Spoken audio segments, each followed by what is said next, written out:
I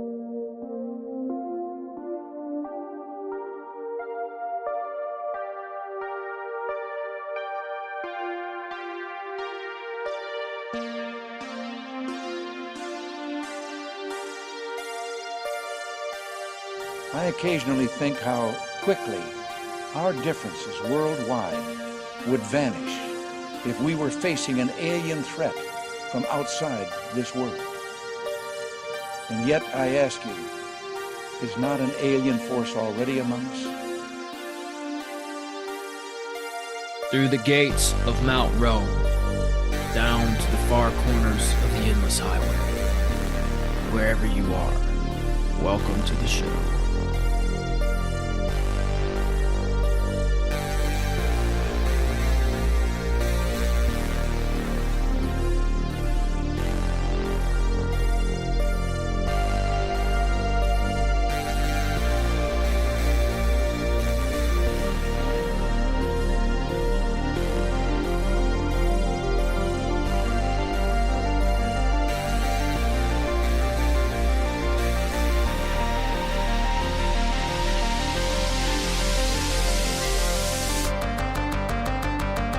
My guest today is the co-host of the podcast, Bizarre Encounters, where I will say people can find some pretty epic interviews. He is also from my home state of North Carolina, so we might have a battle of the accents today. We'll see. Usually I'm the strongest accent, so, that remains to be seen. But Orin Felix, welcome to the show, man. Hey, thank you so much for having me on, man. And I guess we'll just have to let the listeners decide who wins the battle of the North Carolina accents here. But always great to talk to a fellow North Carolinian. And thank you so much for inviting me on the show tonight. Of course. I've got to say, I like that hat. Well, see, I didn't even know you were from North Carolina. This is just my favorite hat. And for everybody who can't see out there on the interwebs, I'm wearing my camouflage North Carolina hat right now. So I like I was going to explain that to people, but so thank you. And it's like, but what I was going to say too is like, I like the logo because it reminds me of an old Red Man chew pack. You know what's funny about that? When I bought this hat, I didn't think about that. I was like, oh, that's kind of cool. I picked that up. And you're like the third person that's pointed that out. Like, oh man, Really? That looks like an old Red Man label. So I guess I'm just missing the boat on that. But like once somebody pointed it out to me, I was like, yeah, I can totally see that. But no, I got this probably 6 months, a year ago. I was down at the beach and we went in just some little beach store and they had it. And I was like, yeah, I'll pick that up. So that's solid, man. I'm going to have to look for that online. There you go. If you see me out wearing your hat, man, I'm sorry. It's too cool. I'll look for a different shade of camo. No, like two people I know have bought this hat since I've had it. So it won't be the first time. Well, here's the thing, man. It's funny that some other people saw that Red Man logo thing too, because I remember like guys where I grew up in the community, overalls were the thing to wear where I'm from. And those overalls have a patch right here on the chest. Yeah. And so a lot of guys, especially like the old timers, they would have their Red Man pack kind of sticking up out of that. Oh yeah. That pocket, and you could see part of the logo. So yeah, it brings back that memory when I look at the hat. Yeah, it'd always be like Red Man pouches and those like little square pencils you get at the hardware store just lined up in overall pockets. Yep. Yeah, I grew up in a little town near a little town called Seagrove where they make a lot of pottery. Okay. And I don't know, it was just I know some of the kids that worked at the pottery place, they always wore overalls to school. Like they never wore regular clothes. They wore even in the summer, they had overall shorts. Well, I'm not quite that hardcore. I can't do overalls in the summer. But so where is that kind of located, if you don't mind me asking? Seagrove? It's near Uwharrie. Oh, okay. So I grew up on the eastern part of the state, like kind of Swansboro, Emerald Isle area, and I came to Raleigh for college and have been here ever since. So I'm not too far from Emerald Uwharrie Isle area. My uncle had a beach place down on Ocean Isle. Okay. I think it's right next to Emerald Isle. Not too far, yeah. So I went down there a lot. for summer vacation, that Yeah, area it's a is. cool little area, cool place to grow up. I mean, like anything else, it's just, grown up like crazy now. Just, I mean, we got a Walmart now. And like, if you had Yeah. told me when I was in high school, there'd be a Walmart in my hometown, I'd have called you crazy, but that's progress, I guess. I got to ask you too, man, like, well, how long have you been podcasting? Let me ask that first.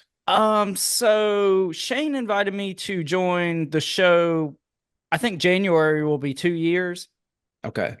Did So, weird stuff start happening to you when you started podcasting? Because it did for me. I'm just curious because we kind of touch on similar topics sometimes. not particularly, but I think you're just like more cognizant of things. Like, I can get into my story a little bit, but kind of when I started really researching the paranormal a lot and like seriously looking into kind of these fringe topics, that's when I started to see a lot more weird stuff and notice it. I didn't really see an uptick when I started podcasting, but that could have been I had my uptick a Yeah. little bit earlier. Well, and there's no right answer to that question. I kind of threw it in just last minute because I just realized that I had my last three episodes that I've released are all the same time. They're Hmm. exactly 1 hour, 53 minutes, Oh and wow, 42 seconds. 40 that's down to crazy, the second. man. Three in You a couldn't do that row. if you tried. Exactly. That's why I'm telling you this because you podcast, like one of those episodes, I didn't record. I did it with another podcaster. They Hmm. recorded it and sent it to me. One of the ones that, so like, and I found this out. I noticed it on a day that I was getting ready to talk to a numerologist. See, I think there's something to numerology. Like some people, I think, can go a little overboard with it, but like there's just weird coincidences and stuff like that that maybe the actual numbers don't mean anything as much as it's just, like a synchronicity. And Mm-hmm. hey, knucklehead, pay attention to this type thing, because like you said, that's impossible. That's like, the whole thing about if you line up Wizard of Oz with Pink Floyd's Dark Side of the Moon. Like you couldn't do that if you fucking tried. Yeah, which So I mean, I've done that. Have you done that? We did I've it never actually in done it, but I've like watched YouTube videos and stuff about it. I did it with my a band that I played in back in 2000 and I don't know, 7 probably. Okay. I was in a band and the drummer kept talking about it. So Hmm. we had like a cookout one night and we decided to line them up. And we did. I don't remember exactly how we did it, but like Hmm. at some point in the opening credits, you start playing the Uh-huh. Pink Floyd album. And it was weird, man, because it's like you're saying, like there are these synchronicities, but they kind of also make you question like the validity of them, or if there's an intention behind it, or if it's just this strange thing that just kind of Yeah. somehow like works together because Well, it looks like a music video at some points. It looks like they're acting out stuff that's happening or lyrics that are being sung. and like you were saying with, the down to the second, the same time, and one of them you didn't even record. Like with 1970s recording technology for the Pink Floyd album, like I don't know how, like you were recording stuff on tape then. It's not like now when you Yeah. could go back and like digitally mess with all that stuff. I don't know how Mhm. you would do that on purpose. Yeah, I don't either. I mean, and they're a great band, but they're a weird band, and I mean Yeah. that in a good way. And I just saw a recording that they did, a live recording where they were at like an old, ancient place in Rome. I'm blanking on the name. It was like an old Colosseum type of. It's not the Colosseum that Hmm. like Gladiators based on, but a place like that. So like, Uh-huh. it's almost like that they were in touch with some sort of an ancient type of, I don't know, intelligence or just an aura, an old Yeah. sacred kind of aura. They so who knows what they tapped into, right? Well, yeah, and I think with anything, like you can tap into stuff that you have no idea what you're tapping into, whether that be music or, writing a novel or even podcasting. Like sometimes I'm sure you know how it like something an idea or something just pops into your head and like you didn't create that idea. You just kind of like pulled it out of the ether. So if you're in a place like that that has a long history and God knows what went on at a site like that. I think it's totally possible for people to tap into things like that. But I Yeah, it's like, apologize for sending us on a tangent with the no, we'll Pink get back on Floyd. track. No, no, no, you're good. You're good because I think it all fits in because I think what you're talking about here is the muse. And Yeah. some places we could say the veil's thinner and maybe that message or that signal of the muse is stronger. And in my research, I've found that there are a lot of people, especially on the esoteric side of things, who flat out say when they were working on something or writing a book, they Hmm.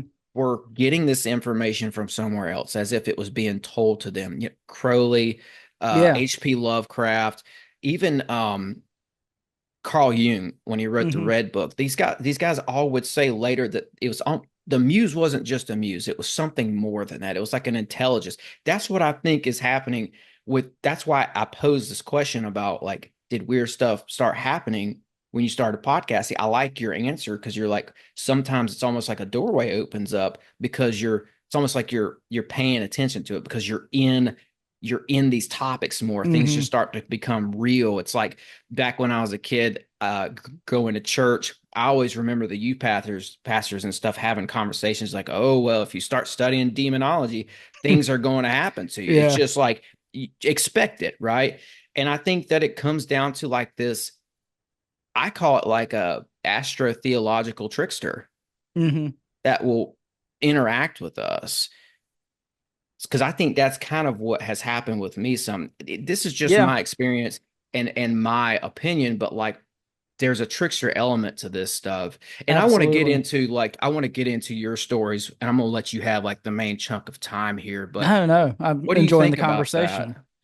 I agree with you wholeheartedly. Like, I don't know where you stand on this, but I think, a lot of people talk about like ghosts and hauntings and things like that. And I tend to think that things aren't like haunted in the traditional sense that a lot of people think they are. I think, you can absolutely talk to something through a Ouija board or, tap into something, but it's probably not your Aunt Sally or a Civil War general or something you're talking to. It's probably like more of a trickster elemental type presence, entity, whatever you want to call it. And I think whatever that thing is, whatever you want to call it, I think is responsible for a lot of not only like poltergeist, ghost haunting type things, but a lot of the paranormal across the board. So, no, I agree with you wholeheartedly. I think this trickster, elemental, old gods, whatever you want to call it, Hmm. concept is very real. And I think a lot of the stuff we talk about in this community can be attributed to that. Yeah, and I think too, you start to see this a lot when you look into the old accounts, especially like UFO, Hmm. ufology, or even like Men in Black, because I want to build us up to that because I've heard through the grapevine that you have a Men in Black story. I do. I do. I definitely want to hear that. But like, I don't know, man. Just the a lot of the stuff surrounding the Men in Black lore to me, especially when you read Kill, because Hmm. a lot of people don't realize that that Mothman Prophecies book, the actual book, the text there, it barely has anything to do with that movie. Like, Yeah. and people Yeah. think that movie Absolutely. first, but if you read that book, you're getting all these crazy, weird, awesome anecdotal stories, Hmm. neat stories from real life experiences people had dealing with Men in Black, but and everything else, and cryptids and UFOs. But behind every story, it's like there's this backdrop of that makes you scratch your head and say, "What is that? Is that there's something intelligent here? Something Hmm. bigger happening here?" Yeah. Yeah, for sure. I mean, it's funny you mentioned Keel and the whole Men in Black thing because I did a series for the show on the Mothman prophecies, and we kind of joked, the Mothman prophecies doesn't have Mothman and not much prophecies either. It's mostly about like these Men in Black type encounters. That's it. But yeah, further to your point, I mean, something that we talk about on the show a lot, and I'm sure you've come across in your own research and talking to people, is all this stuff is connected, and you don't have to dig very low below the surface to start seeing those connections. And like you were talking about with these Men in Black encounters, I've heard people point out how they have a lot of similarities to like European vampire lore and things like that. And I'm a big proponent of the idea that in a lot of these cases, we're all talking about the same thing and have been for hundreds or thousands of years. It's just people call the same thing something different. Only the language has changed. And I think it's largely people trying to describe indescribable things with the best language they have. So one person's alien is another person's demon. Yeah, for sure. I did an episode on Men in Black a while back, and I remember I found this old story because for the most part, I feel like this is a phenomenon that started in 1947 with Harold Dahl and that Mm-hmm. Maury Island incident. That's like one of the first, I think that's usually considered in most ufology circles, that's considered to be like the first Men in Black story. Mm-hmm. But I found one that goes further back to the 1800s. I think it was Germany.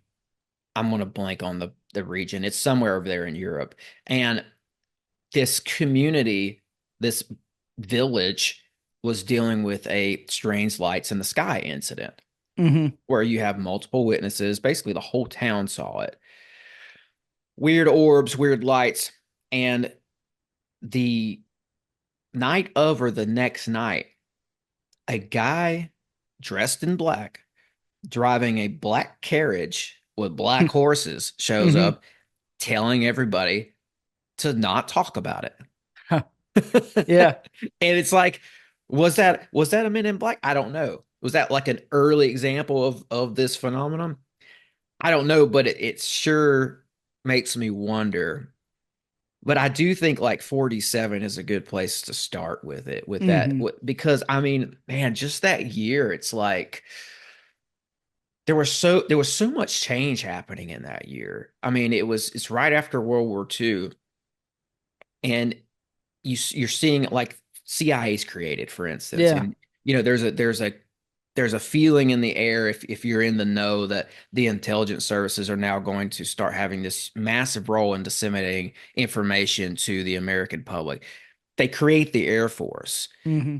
Roswell, of course, happened. So that's all tied in with this, And right? you had Roswell. Roswell, you had the Kenneth Arnold sighting, you had Damn. all the Admiral Byrd Operation High Jump stuff was Yep. all 1947. And it's crazy how much that year pops up in any kind of research, not even stuff like this. Like, even if you want to go as far as like the state of Israel was Yep. created in 1947, and that can kind of get back to like, I don't know where you fall on anything like No, this, but let's like go. end We can times go there. prophecy type stuff, like it's just that year, that number keeps popping up time and time again in stuff that you wouldn't think it would. Yeah, I know. I totally think that's prophecy, man. Like that's because you've got this old book, you've this collection of texts that we call the Bible, and it speaks about a time in the future where all the Jews are going to live in the same place and they're going to be united under one nation. It tells you that's going to happen. So I see that as prophecy. And I'm not even a prophecy guy. Yeah. The fact that it happens in 1947, I find suspicious because that's the year that the public officially begins their relationship with all this weird stuff with Mm-hmm. Roswell. And yes, you're right, man. 100% Operation Paperclip. That paperclip, I meant high jump. Yeah. Yeah. High jump is it falls into this as well. All this weird stuff is circling around. And also in 47, you have the Dead Sea Scrolls that are discovered. And there's the Book of Enoch is a part of that. Mm-hmm. Enoch talks about how it's meant to be found for a later time. And it's like Enoch has been almost forgotten by history up until 1947, where it experiences this resurgence. And it's like, so what is this a new era for humanity? And does And the how funny UFO is thing it? fall right in line with it? Yeah, and I never really put the two together till you just said it. But how funny is it that the Book of Enoch, which everybody knows is like the weird Yeah. book of scripture, UFOs and giants and all that kind of stuff, it is discovered the same time that all this stuff is kicking off. So maybe it's just one of those situations where whatever intelligence you want to attribute it to thought that humanity was ready for all this at that point. Who knows? Yeah, yeah. We're on the same page about a lot of stuff, man. It's always great to talk to another researcher about these things. I mean, I think we're on the same page about some stuff, man. Yeah, Ask, or for at least sure. asking some of the same questions. But let's get into this Men in Black thing, man. I really want to hear your personal story. Okay. Well, I'll kind of just run through kind of the broad strokes of it, and we can Mhm. get as deep into whatever you want to. So if you want to interject at any point, just holler over me. But so anyway, like I said at the top of the show, I grew up in Eastern North Carolina, and I grew up across the river from a very large military base. It's Camp Lejeune. I don't know if you're familiar with it. I All am. the like toxic water class action claims that are going on, like all the TV commercials, it's that place. Um, but anyway, so grew up, right across the creek from this base. And I was homeschooled when I was a kid. And so it was probably the best I can tell, probably like 99, 2000, somewhere in there. Me and my mom and my sister were at home. It was like late spring, early summer. So we were just sitting there doing schoolwork, and this white van pulls up in our front yard. And to the best of my recollection, it was like just a standard, like mid 90s Chevy Astro van, like just a typical generic white van. And these two guys get out of the van. And again, to the best of my recollection, they had like black pants, short sleeve, button up white dress shirts, black ties, black sunglasses, but no coats. But again, this is, North Carolina in the summer. It's hot and humid. So maybe that has something to do with that. But anyway, so they get out of the van. They don't come up to the house or anything. They start just walking like a perimeter around our front yard, like where the yard and the creek meet. So, they're just like walking this perimeter. And, we had, you know, Jehovah's Witnesses and whatever come to the house. This clearly wasn't something like that, So this like kind of freaked my mom out. And so she said, take your sister, go hide in my bedroom closet. I'm going to go see what these guys are up to. If, it's been a while and I don't come and get you guys, take your sister and, run down the road to your aunt's house, tell her what happened. So anyway, me and my sister go hide in the closet. It doesn't seem in my memory like very long after that, my mom comes and gets us. And the strange thing about this is nothing was ever said about this ever again. Like my mom, I don't remember saying anything. Like when my dad got home from work that night, it wasn't talked about. Like not even, hey, this weird thing happened. Like it wasn't mentioned at all. And so, I said also that when I started kind of researching the paranormal seriously is when I started kind of putting things together and weird things Mhm. started happening. So that happened because, funny enough, I was watching an episode of Ancient Aliens about the Men in Black. And something in that episode, one of the stories they were telling, just like triggered this memory.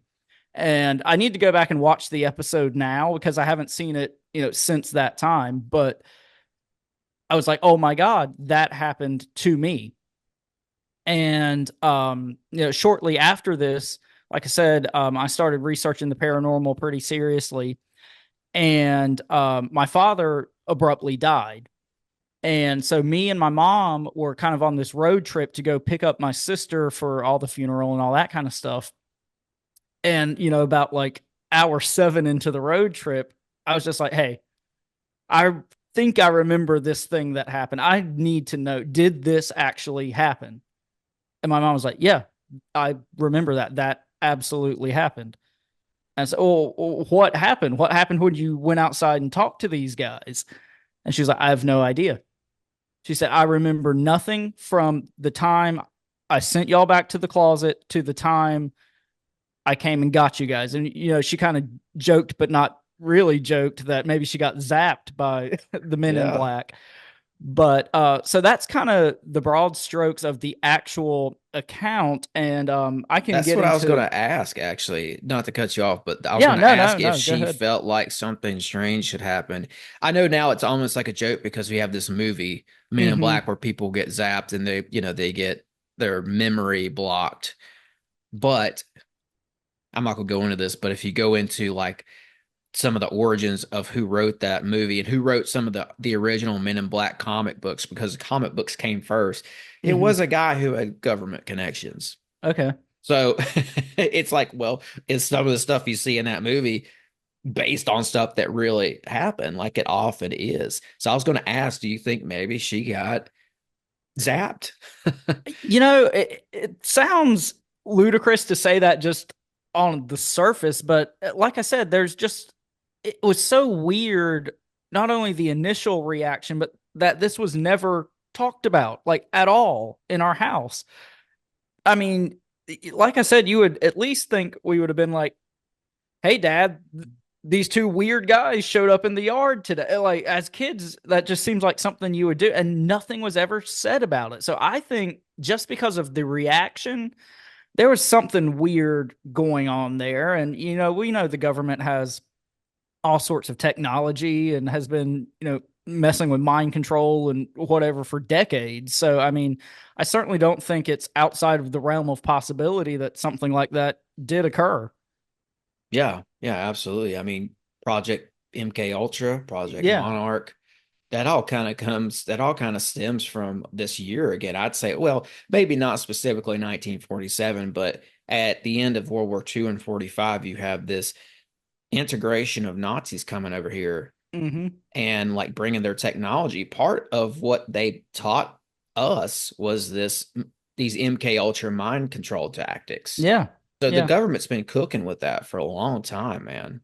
And we know at this point, I mean, the government's not going to put time and energy and resources into anything that they can't either make money off of or weaponize. Yeah. So they would not have, dove as deep into that whole MK Ultra thing, everything surrounding that, if they didn't think they could weaponize that in some way. And we know the government too will use their own weapons on their own citizens. So That will not hesitate. They will, and yeah. that kind of goes back. Let's talk about this military base. Hmm. So you're close. You're very close to this. I grew up, by the way, hearing about stories from Camp Lejeune. We knew people Hmm. from there. So yeah, I'm familiar with that. But are you right up on this military base? So there's like a little creek that runs between our property and the base. So I mean, I'd say it's less than a football field from That's where we're close. at. Yeah, That's and close. yeah, and so I've gotten my notes here. Just some kind of odds and ends. But Camp Lejeune was actually opened in 1941, so not 47, but same general time Whoa, I didn't know period. that. Yeah. Yeah. So, and like you said, there's stories of weird things going on in that area. And, I tend to think that military bases and national parks and things like that aren't chosen just for their defense purposes or their natural beauty. And it could be, the government's either trying to hide something that's already there or, knows Mhm. that something is there, one of the two. And, when I was a kid, there used to always be military helicopters and jets and whatnot just flying around our house all the time.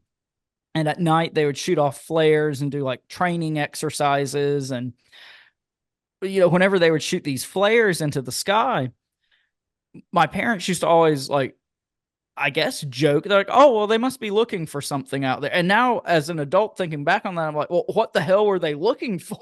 Which Yeah. kind of brings me back to the Men in Black encounter. When I first had this recovered memory and started thinking about it, I was like, oh, well, maybe that's what happened. They, lost something in one of these exercises or something like that, and they were looking for it.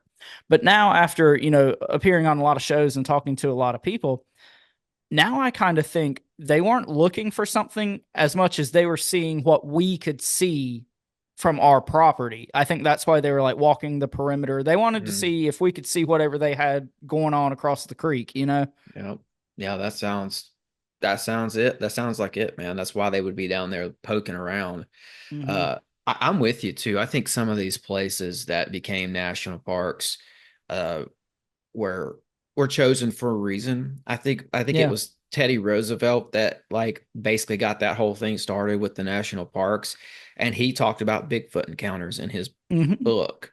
So, there's it's almost like they kind of knew something was going on. And we should probably dedicate a space Yeah. possibly for the weird stuff. I mean, this gets into like missing 411 and all that too. Exactly. But like growing up in Uwari, Yeah. Yeah. I mean, of course, I wasn't in the park, but I was close Hmm. enough. I lived next to a church, and other than that, there weren't a lot of neighbors.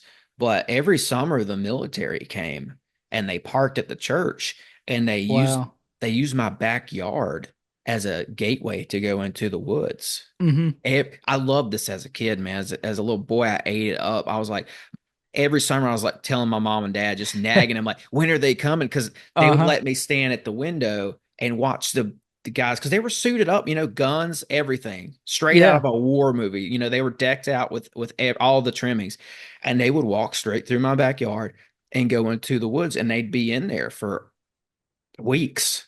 And I Wow. always asked, what do they do in there? And my parents didn't really have an answer. They just said that oh, by the way, they were from Camp Lejeune. Okay.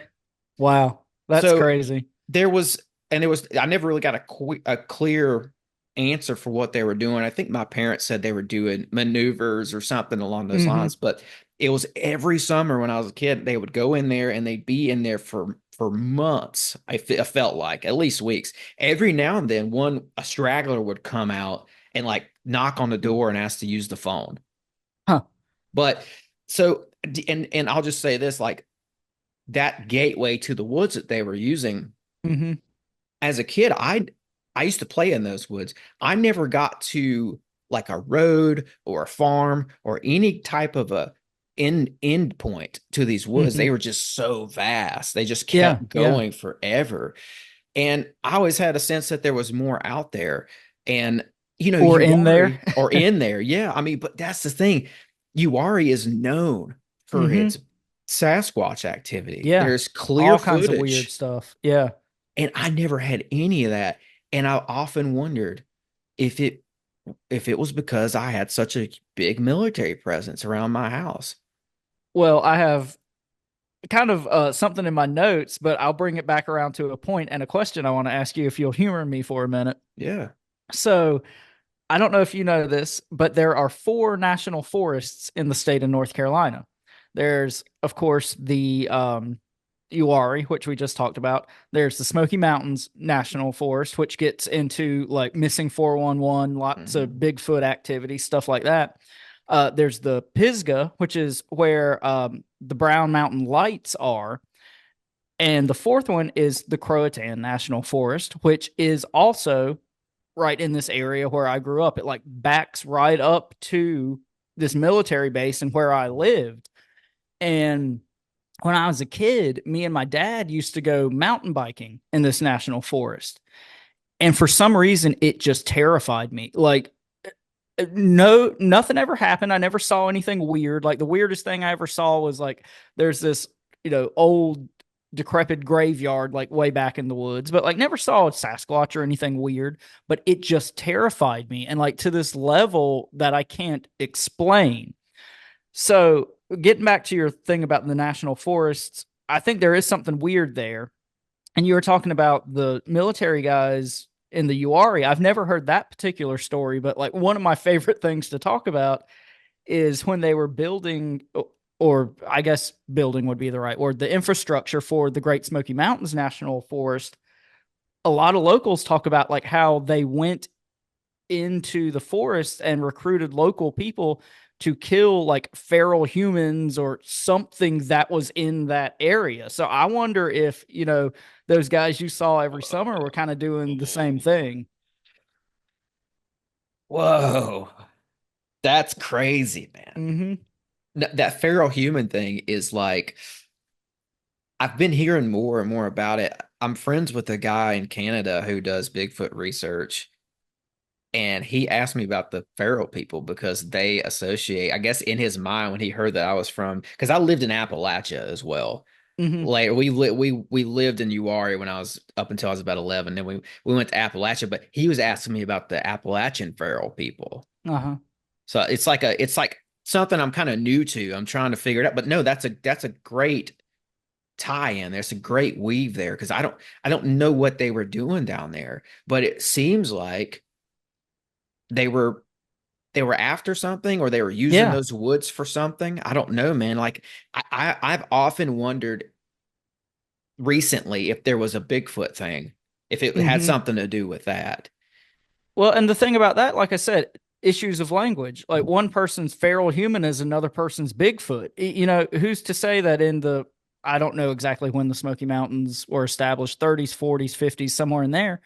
It, you know, they didn't just refer to Bigfoots as feral humans in Yeah. that area. Who knows? But, you know, if we didn't have those two very similar stories in national forests in North Carolina, you know, you might could chalk up your experience to, oh, well, maybe they were just doing a training exercise or whatever. But I mean, there's enough smoke there that I think there's some sort of fire.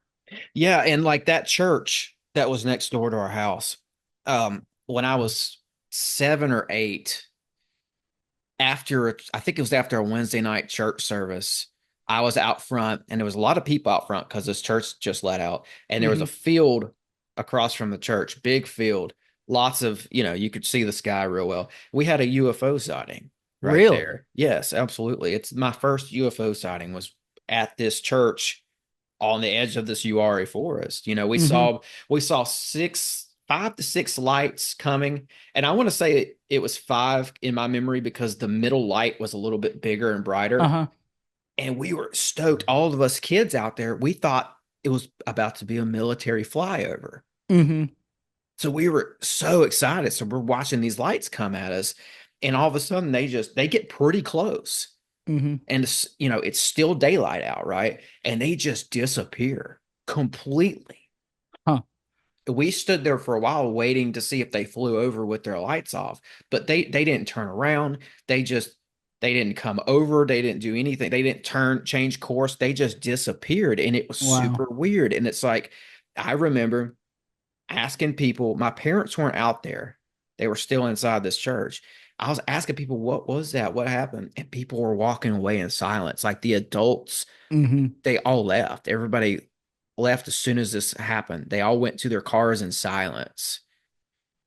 And so I've never had like an adult sit me down and like try to explain that to me, but it had to have been a UFO account Hmm. or occurrence because I don't know what else it could be. They weren't jets.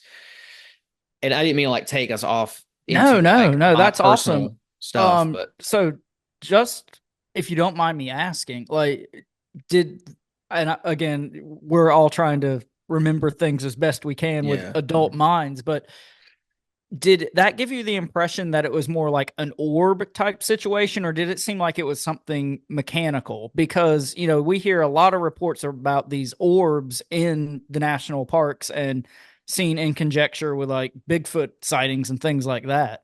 The way they advanced like a craft would Hmm. in my memory. Yeah. I've seen orbs as well, and those dance around a little bit more. Right. They have Right. a bit more of a different kind of a feel to them. Yeah, definitely. It could have been orbs, but going back to that memory, it felt like there was actually a mechanical or organic or Hmm. some sort of a structured craft with its lights on Right. that somehow was able to, you know, I don't know, Just either disappear. just appear, mask itself, go Hmm. jump dimensions, who knows? Wow. That's crazy. But it was all right there. And like I often had dreams though when I lived in that house that there were big walking bears. Hmm. And that Wow. I had this reoccurring dream where there was like a big walking bear and it was trying to like, and I was in my dream, I was afraid that it was going to bust through my window or bust through the wall because it was so big. Uh-huh. So there's all this, I've got all this like personal lore associated with living there, and there's dreams I had about witches that are really compelling and stuff that happened Hmm. then. Before I even knew what a witch was, I had a dream about a witch. So like all this stuff for me is associated with this area. Hmm. And I normally wouldn't go into all this, but we're both North Carolina No, boys I'm from. enjoying hearing it, man. You go on as much as you want.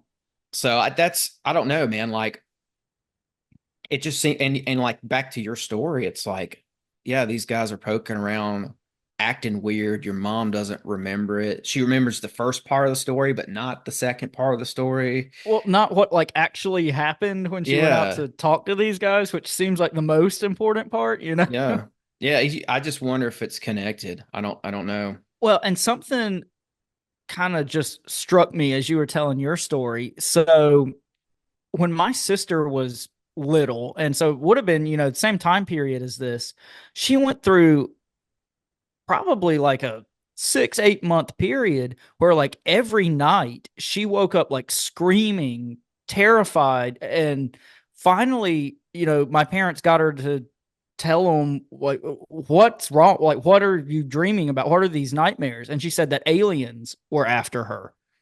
And like she was little, like aliens weren't like a big thing in our house. My parents Mhm. were just normal, kind of conservative North Carolinians. They weren't Yeah. weirdos like me and you who, you know, would be talking about aliens in the house. So it's kind of a weird connection, I guess, that you had weird dreams that happened and she had kind of something similar at least. Did anything ever happen to her later on in life?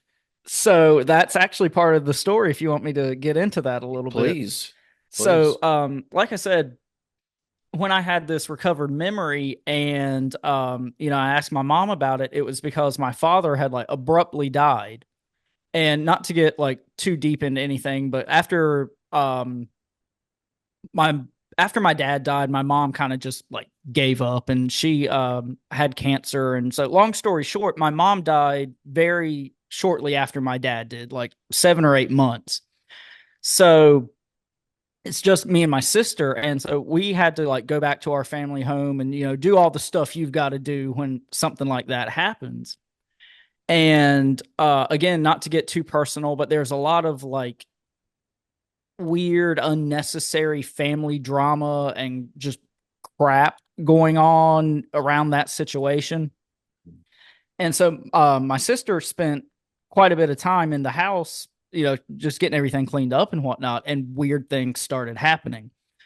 Um, and that kind of gets back to this idea of window areas and places where the veil's already thinner. And if you dump all this negativity and bad energy and death and whatnot on top of it, maybe that thins the veil even further. But anyway, so it started out just like normal stuff, like stuff would be moved around the house, and like she would hang a dress up on her closet rod, and then when she went back to check it again the dress wasn't there, stuff like that. But it started escalating, and she had like a relatively new car, but like every day when she'd go out the battery would be dead. And so they got a new battery, her and her boyfriend, still didn't matter. And she said one day she went out and the like terminals were disconnected from the battery. Well, there was like a cover over the battery, and you had to be inside the car to pop the hood. Like, why would anybody do that, even if you could? Mhm. And so there's another situation where like she came home one day and there's this flower pot on our porch, and like the flower had been completely removed. Like it was intact, all the roots and everything, all the dirt, and it had been like placed where the pot was, but the pot was shattered on the porch. So again, somebody would have had to physically remove the plant, break the pot, and put the plant back. Why would anyone do that? But the craziest thing that happened is it was probably like 10 or 10:30 one night, and I get a call from her. She's freaking out. She said she was just sitting in bed watching TV, and she said like a thought popped into her head, and it wasn't like she was thinking it. It was like we were talking about earlier with the muse and whatnot. Like it was beamed into her head almost, go look on top of the refrigerator. So she gets up, she goes and looks on top of the refrigerator, and you know how every Southern kitchen has like those decorative chickens all over the place. So there were like three decorative chickens that were on top of the refrigerator. Well, the bodies had been ripped off of these three decorative chickens, and there were only three sets of these chickens' legs on top of the refrigerator. And she never found the bodies. And, I was trying to talk her off the ledge a little bit. And I was like, oh, it's okay. This is just trickster stuff. You're going to find the chicken's bodies in the mailbox in a couple weeks or something like that. She never found them. But something I ran across just through telling this story is there's like this, like, I think it's an Eastern European legend of like a witch entity known as the Baba Yaga. And in this lore, this witch lives deep in the woods, secluded, and she lives in a hut that stands on chicken legs. And I just thought that was such a weird detail when I ran across that, because, the whole John Keel idea that the phenomena, whatever that means, preys on, young isolated women in stressful situations. That's the situation my sister was in. She was a young woman living alone in this house in rural eastern North Carolina, and this weird stuff started happening. So long story short, not a lot really happened to me personally there at that property, but a lot of weird stuff happened to her. Yeah, that's got a poltergeisty feel to it. Mm-hmm. And I think there's crossover too. I'm glad you threw John Keel in there, because when you even Keel talked about how he would have these weird phone calls. Yeah. He would hear breathing on the other end, or I think sometimes they actually asked him something or said something, if it was a string of numbers or something like that. He heard some sort of a message at some points. He was compelled to, I think this is while he was writing Mothman, or looking into that whole thing. Mm-hmm. He felt compelled to unplug the phone, Mm-hmm. and he still got the calls after the phone was unplugged. Yeah. So it's a UFO cryptid case that's now turning poltergeist. Mm-hmm. Yeah, and it's funny again, if you start digging below the surface on these kind of things and start seeing the connections, how intertwined all those things are. Like, I think a lot of people would take ghost poltergeist type things at face value, and oh, well, that's just a ghost. And it's funny, we've circled back around to this, but like I said very early in the show, I don't believe in like ghosts and hauntings in the traditional way that people do. I think there is a phenomena at play. Whatever these trickster things are, they're connected to Bigfoot. They're connected to UFOs. What that connection is, I don't know, but there's something there. And again, I don't think when people see ghosts, they're not seeing a lot of times the apparition of a dead person. When people, use Ouija boards and get weird results, they're not talking to their dead aunt. They're talking to whatever this trickster element, paranormal phenomenon thing is. Yeah, and I've seen more examples. Mothman is just a great example to go Mm-hmm. back to, I think, because it was such a wide variety of weird happening Yeah. there, and it was Yeah. so well documented. But I came across another case. I think it's called the Jen Stevens incident. I don't remember if that's what I called it or what, but there was a Mm-hmm. paranormal researcher out of New York in the 60s named Jen Stevens. The, it centers around a little town up there, little New York town. I can't remember the name of it. I was trying to, but I can't remember. But anyway, there was a murder Mm-hmm. of a boy who was found like in the ice, but he had died the night they found him, like hours after his death, but he was like frozen in ice in this lake. Huh. but the lake was frozen over. So it's the whole homicide there was Doesn't very make sense. strange. Didn't make any sense. Hmm. The night or day or week before, they were having UFO sightings in this town, and they saw there's a little island in the middle of this lake where this kid died. They Hmm. saw like an orb going back and forth to this island. They had and then they had all these the residents in this town. Not only were they seeing UFOs, but they were experiencing this poltergeisty stuff inside their house, Uh-huh. where things would fall, or they'd see a shadow figure, or they'd get weird phone calls. It was very reminiscent of the Mothman thing. Hmm. Except this time, instead of Kill, you've got Jen Stevens. And it's right, I think it was before Mothman. I think this Oh, wow. happened maybe a year before. Okay. So just just fascinating. Fascinating case where all this stuff is happening somewhere else. Hmm. Right, but it's what we're talking about. It's UFOs, it's paranormal. They saw cryptids. I forgot to mention that they saw Hmm. some sort of a cryptids taking people's dogs. Wow. And that would always cryptids do. I mean, the Yeah, dogs are the first to go. that's true. That's true. That's true. So, what don't you do? Tell me about the framework UFO. Don't you take encounter stories with that? So basically, how all that started is, like I said, I had this recovered memory, just started really diving into this stuff hard. Mhm. And at the time, my partner Jenny, she was experiencing a lot of strange poltergeist type shadow people activity in the apartment she lived in. Like I've seen a shadow person in her apartment before. But anyway, so that was going on like at the same time I was really getting involved and starting to research things really deeply.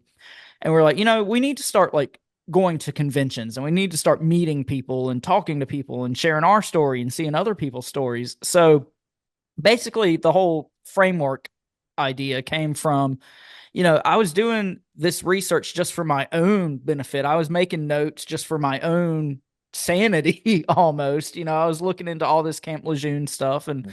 a lot of the stuff we've talked about today.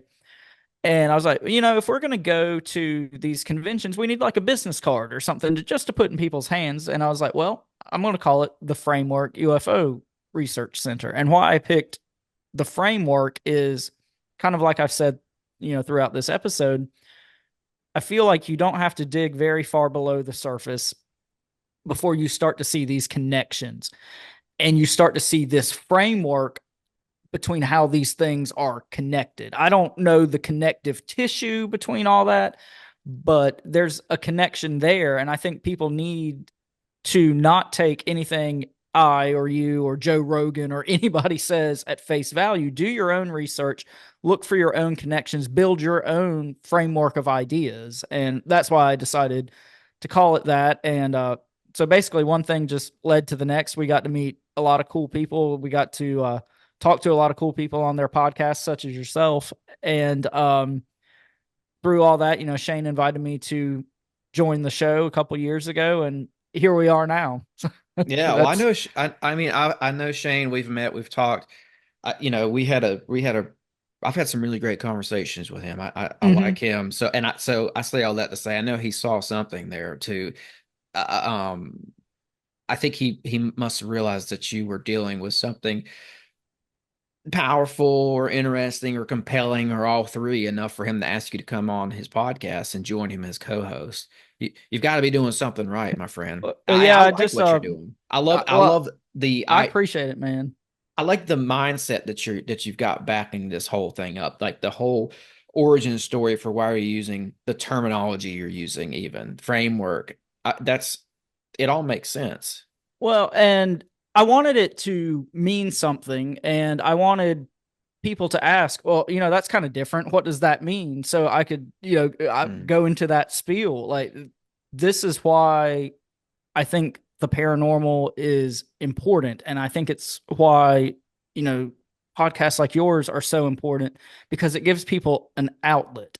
And not only an outlet, it gives people a entry point for the paranormal. And, you talked about, or maybe this was before we started recording, I don't remember, that weird thing that happened a few years ago when we all had to be at home for a while. I think a lot of people started listening to podcasts and looking into things that they wouldn't have otherwise looked into. And just like with my story, it just takes hearing one thing or seeing one thing, and you're like, oh my God, that happened to me, or I know somebody who has a similar story. And it's almost like the missing puzzle piece. And you start putting all these pieces together around it, and it makes you feel not crazy, and I think Yeah, that's really important.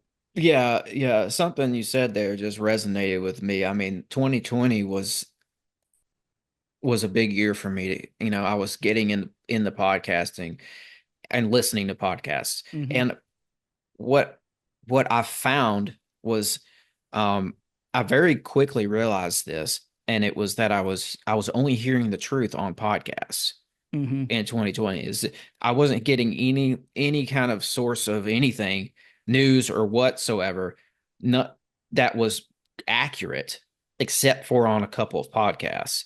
Yeah. Because you could find people on podcasts who are not controlled, they're not paid off, they're not bringing some corporation's bias into the conversation. Mm-hmm. So that was huge for me. And that's one of the reasons why I even wanted to start podcasting, because I realized if I'm going to have like a conversation about all this newfound information I have, and this, it's like I got like a new brain, a new set of eyes during Yeah. 2020 because I woke up, I got red pilled super hard, Mm-hmm. and I've got this new lens that I'm seeing Yeah. everything through. And it became clear to me that the only place I was going to really be able to talk openly about some of this stuff was on a podcast. That's the whole nucleus for me of why I do this. Yeah. And, my kind of journey, for lack of a better term, kind of all started around that same time. And, like I said, if, I don't think people should just wholeheartedly listen and believe to anything that anybody says. But if you like start listening to a piece of something over here and a piece of something over here, you can take different tidbits from all this stuff. And like I said, build your own framework, your own set of ideas. And then you're not relying on the narrative that the government tells Mhm. you or that you saw on Ghost Hunters or something like that. You've got a much better idea of what's actually going on as much as we can. I don't think Yeah. we're ever going to find quote unquote answers, Yeah. but I'm not sure how important the answers are. I think It's the the journey is research. almost more important, It's the journey and it's the research. And Yeah. I've told people to, like, don't trust anything anybody says. Don't trust anything I say either. Do No, your own research. But exactly. it's a these podcasts, hopefully mine included, are a starting point for people to start maybe seeing, not just seeing the world differently, but thinking differently, Yeah. Thinking critically. critically. Yeah. Critically. That's it, Yeah. man. And Not I think just accepting the narrative that we've been told our entire yes. lives. Yes, I And think that was 2020 for a lot of yeah, people. It was the first moment for where a lot of us really started thinking critically for the first time. yeah. And having the time to think critically. Yes. I'm not to get political or into, capitalism or anything like that, but when people just had more free time to pursue their own ideas and their own thoughts and their own hobbies, like that's a powerful thing. And I think Mhm. we're seeing the fruits of that now. Yeah, absolutely. Back to this framework UFO um endeavor of yours. I wanted to ask you, have you gotten any stories from other people that you can share and that, I don't know, that stick out? I'm just curious. So I haven't had too many people reach out to me personally. Like, truthfully, this was just, like I said, something that I wanted to put a name on the outlet that, Yeah. I was pumping all my energy into. But one of the strangest ones I got was, I was down in Emerald Isle, North Carolina for the weekend, and I was sitting at a bar, and this guy was like three people down the bar from me, and I just heard him, he was talking to like the people that were beside him. And I heard him just say in passing that he had a near death experience. And so, of course, that piqued my interest. And so I got up and was, just kind of chit chatting with him. I was like, hey, tell me more about this near death experience, if you don't mind. And, this was obviously like an older guy at the bar. He wanted to talk. And so he went into this like whole elaborate story about, this near death experience he had and meeting beings of light that claimed to be from the eighth dimension. And they sent him back down because he wasn't ready yet. And he was like, by the time he got done with this story, he was in tears. And he was like, I want to go back there. I don't know why they sent me back. I wanted to go with them. I still want to be there. And, funny enough, he was talking about how he like had a lot of poltergeist and weird activity in the trailer that he lived in after this happened. And so, I told him a little bit about, just my background and whatnot. And he told me that I was only the second person he had ever told that story to. And it was just this totally happenstance meeting. And it's one of the craziest things that's like ever personally happened to me. It's not paranormal, but like it's just such a weird, powerful experience. And that was the moment that I was like, okay, I'm on to something here. I need to keep doing this. Yeah, And whatever this ends up being. when you're in somebody's presence and they're telling you something that's happened to them and they are moved to emotion, that's a lot of the red flags disappear. Mm-hmm. Because there's usually something very genuine behind that. Yeah. When somebody starts, especially when they start to cry in the middle of a story, that's only a psychopath would fake that at a bar on a random night of the week to some Yeah. stranger, right? So and I say all that because I'm wondering, like, what if he's cooking with like something real there? What if he's got like a piece of the puzzle there? Because that's very interesting. What was conveyed to him about this eighth dimension. Mm-hmm.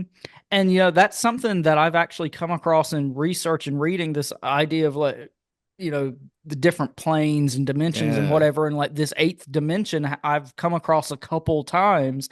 And like you said, this was just a normal, like everyday good old boy. He said he was like a house painter. Like this is not somebody who was a student of the paranormal. This is not somebody who was looking for attention or making up a story. This was a lonely guy at a bar just trying to talk to people. And then he's talking about these crazy things that have come across, in other research I've seen. I mean, there's something to it. And kind of bringing it all back home to where we started, that's, I know the term is overused. That's got to be some sort of synchronicity, though. That's not happenstance. The odds of that happening, of having that interaction, are crazy. And, I don't care what anybody wants to call it. There's some larger force out there that's controlling is probably not the right word, that's affecting us. And sometimes we can tap into that and sometimes we can see weird little pieces of it, I think. Yes, I think sometimes it interacts with us, and in my Yeah. experience, it interacts with us on its terms Yeah. because it is some form of an intelligence, like you say. I think so too. Like that eighth dimension thing reminds me of something I just came across recently, which was something I found in the work of Rudolf Steiner. He talked about the eighth sphere, Okay. and it was this basically this panel of entities that exist somewhere outside of our dimension. Mm-hmm. He actually used the term, which I've seen in the Bible, Elohim, to Okay. describe this sort of like a divine council of entities. But what if, because if we're in the third dimension, what if there's layers to this thing, and right outside of Yeah. ours is the fourth and then the fifth and then you get to the eighth? And what if all these dimensions have their own set of intelligences that we would call beings or entities? That could kind of, I don't know, that might explain some of the like the DMT ayahuasca culture that we're seeing a lot right now, where you take this drug and you interact with the Yeah. same set of characters every time you go in. Like I had a guy tell me recently, I had an hour and a half conversation with this guy on the phone, and he was telling me about his DMT trips, and he had a lot of them. And he said it got to the point where he was taking DMT and he was talking to the same entity every time, and he was picking up where they left off from the last conversation. He knew this entity's name. He asked them questions. He said, man, I went to another dimension and talked to somebody else there. Yeah. And I think that, that's got to fit into this somehow, right? Because something's I think there. so. Yeah, no, I think you're absolutely correct. And I apologize. I'm going to have to get off of here in about another 10 minutes, but we could go on for hours about this.